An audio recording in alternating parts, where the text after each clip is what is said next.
जलन। ममता बहुत ही सीधी और प्यारी लड़की थी, वहीं सुनील एक सरल और आगे बढ़ने की सोच रखने वाला लड़का। सुनील, बेटा सुनील कहाँ है? अरे जरा एक गिलास पानी तो दे दो। हाँ माँ अभी आया। क्या माँ, पानी तेरे सर के पास ही तो रखा है, क्या हो गया है? तबीयत खराब है क्या? अरे नहीं, वो उठने का मन ही नहीं कर रहा था तो देखा ही नहीं। वैसे क्या कर रहा है? यहाँ बैठना मेरे पास। माँ पढ़ रहा था। वो क्या है ना, नौकरी में तो वक्त नहीं मिलता, अब ऑफिस से घर आकर ही तो वक्त मिलता है। अच्छा ठीक है, पढ़ ले जा बेटा। सुनील पढ़ लिख कर और आगे बढ़ना चाहता था, लेकिन माँ की तबीयत खराब देखकर सोचता है कि शादी ही कर ले। कब तक माँ का ख्याल वो अकेले रख पाएगा? तो एक दिन, माँ ये ममता है, मैंने इससे शादी कर ली है। तुम्हारी तबीयत भी ठीक नहीं रहती तो मैंने सोचा शादी कर लेता हूँ। घर संभालने वाली और तुम्हें संभालने वाली कोई आ जाएगी तो अच्छा रहेगा। माँ अचानक से सामने बहू देखकर हैरान रह जाती है। बेटा ये क्या बात होती है? न बैंड, न बाजा, न दहेज, न शगुन, ऐसे कैसे बहू आ गई? माँ तू तो जानती है मैं नौकरी के साथ पढ़ाई कर रहा हूँ, तो कहाँ से इतना पैसा बचा पाता कि धूमधाम से शादी करता। वैसे भी माँ लोग तो आकर खाकर निकल जाएंगे, इसलिए बस वैसे ही। माँ जी मैं आपका ख्याल रखूंगी, वैसे भी ये आगे की पढ़ाई कर रहे हैं, अच्छा कुछ कर गए तो सबके दिन फिर से अच्छे आ जाएंगे। सास को ममता की बात ठीक तो लगती है, लेकिन मन में कहीं ना कहीं लगता है कि कहीं बहू बेटी को लेकर फुर्र ना हो जाए और फिर तो वो रह जाएगी अकेली।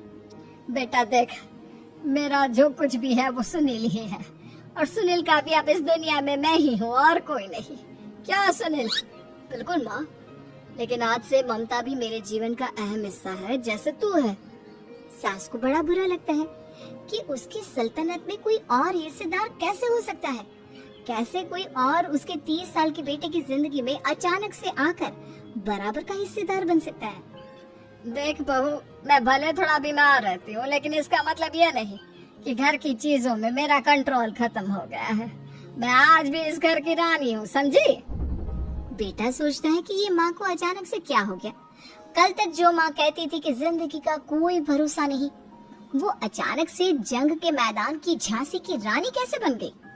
माँ क्या हो गया है? सब ठीक है ना? अचानक कैसे बात कर रही हो? ममता का आज पहला दिन है, स्वागत करो उसका। आसपास के आंटियों को बुलाओ, नई दुल्हन की मुंह दिखाई करवाओ।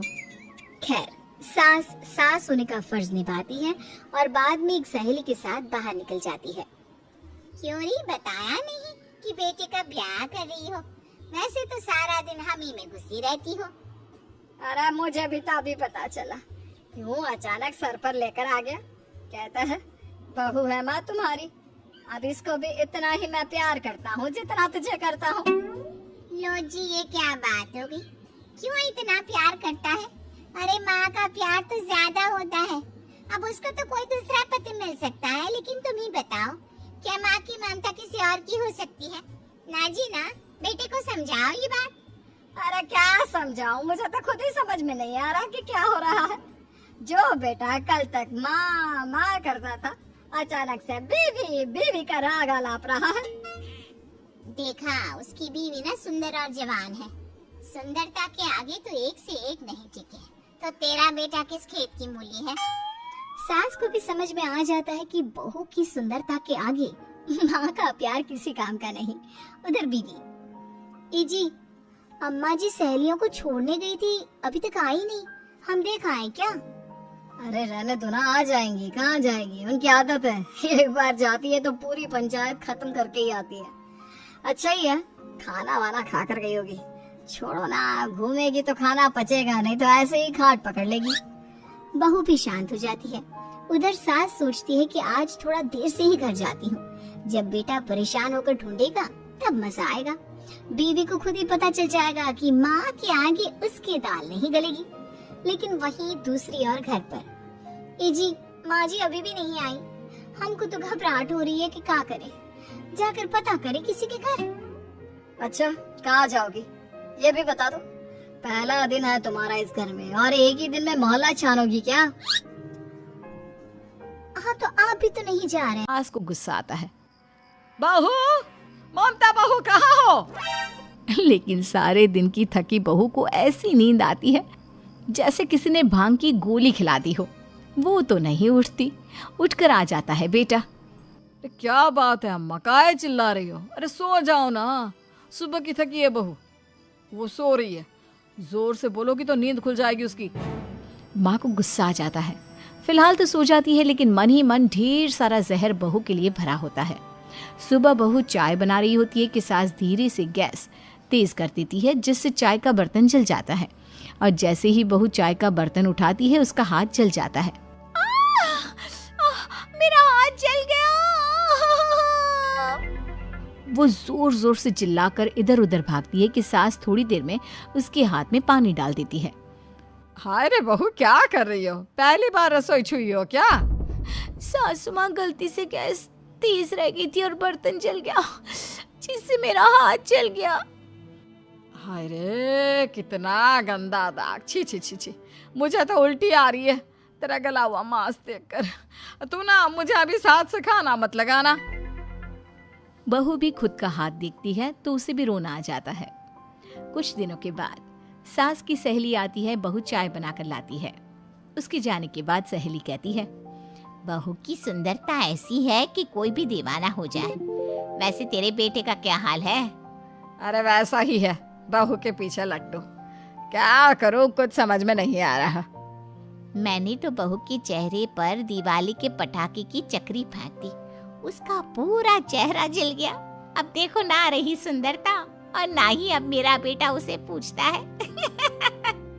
अरे अब तो वो उसे छोड़कर दूसरी भी देखने को बोल गया है मुझे। बहू सारी बात सुन रही होती है। आंटी एक बात बताइए, क्या भरोसा है कि दूसरी सही आए और आपके अनुसार रहे? देखिए आंटी, मेरी सासू माँ को गलत बात सिखाने की जरूरत नहीं है। हमारा परिवार साथ में खुशी से रह रहा है। देख बहू, मेरी सहेली की बेइज्जती ना कर, वही अच्छा रहेगा तेरे लिए, समझी? बहू नहीं मानती है। वो बार बार उनकी सहेली को घर से निकल जाने को कहती है। तभी सास की सहेली पास के चूल्हे से लकड़ी लाकर बहू के चेहरे पर लगा देती है। बहू जोर जोर से रोने लगती है। अरे ये क्या कर दिया? मैंने कहाँ किया, ये तो तूने किया। तू ही नहीं चाहती थी कि बहू बेटे के साथ रहे, भला मैं क्यों करूंगी? मैं तो चली, निपटो अब। बहू रो रही होती है, दर्द से चिल्ला रही होती है, लेकिन सास उसे डॉक्टर के पास नहीं ले जाती। तभी पति आता है। क्या हो गया ममता? ये दाग कैसे लगा? तुम कैसे जली? ममता कुछ नहीं कहती, बस दर्द से करा रही होती है। पति माँ की तरफ देखता है। हो ना हो माँ, ये पक्का आपका काम है। आप ही ममता से जला करती थी ना। देखना माँ, अब पुलिस आएगी, केस बनेगा, लेकिन पहले मैं ममता को अस्पताल लेकर जा रहा हूँ। सभी अस्पताल जाते हैं, जहाँ डॉक्टर ममता की सास से कहते हैं, आपने तो नहीं जलाया ना बहू को? अब ममता की सास के तो पसीने छूट रहे होते हैं। वो घबरा कर कहती है, ना ना डॉक्टर साहब, कैसी बात करते हैं? हम क्या जलाएंगे अपनी बहू को? डॉक्टर ममता के पति से पूछते हैं, देखिए, क्योंकि ये ससुराल में जली है तो मामला पुलिस का बनता है, तो आप पहले पुलिस को बुलाइए, तभी इलाज पूरा होगा। सास डर जाती है कि अब तो बच्ची जिंदगी जेल में ही रहना होगा। रहने दीजिए ना, पुलिस को क्यों बुलाना? सारी हंसी खत्म हो जाएगी जब पुलिस के डंडे पड़ेंगे। बहू को जलाना भले ही बहुत आसान हो, लेकिन उसके बाद सारी जिंदगी जेल की हवा खाना। सास डर जाती है। पुलिस आती है। पास लेटी दर्द से करा रही ममता स्टेटमेंट देती है। तो क्या हुआ था? कैसे जली आप? ममता पास खड़ी सास को देखती है। बेटी बताओ, कैसे जल गई तुम? ओए, काका का किरण वाली शाहरुख, चुप, बिल्कुल चुप। सास चुप। सभी इंतजार करते हैं कि ममता क्या बोलेगी। जी मैं खाना बना रही थी, लकड़ी उड़कर मेरे ऊपर गिर गई और मैं जल गई। सास बहू की बात सुनकर रोने लगती है। देखा माँ, कितनी समझदार है ममता। ये चाहती तो, हाँ बेटा, ये चाहती तो मैं आज जेल में होती। मुझे माफ